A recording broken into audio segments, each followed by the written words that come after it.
Come at the moment. The first six was a monster.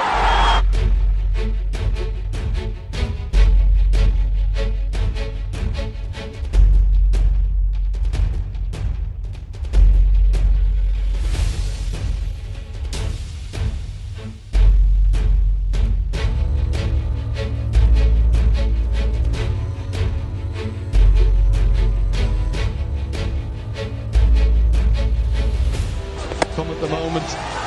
The first six was a monster.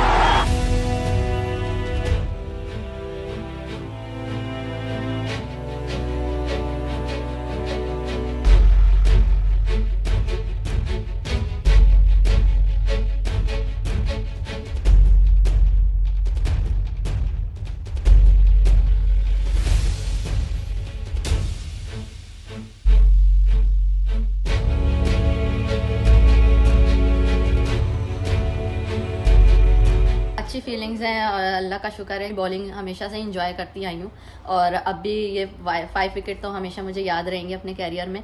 और wicket अच्छा था, वो मुझे support कर रहा था। सेमीफाइनल भी हमारा श्रीलंका के साथ है, तो कोशिश करेंगे कि इसी मोमेंटम को कैरी करें सेमीफाइनल में और अच्छी क्रिकेट दिखाएं और उसको जीतें और फाइनल में जाकर एशिया कप जीतें।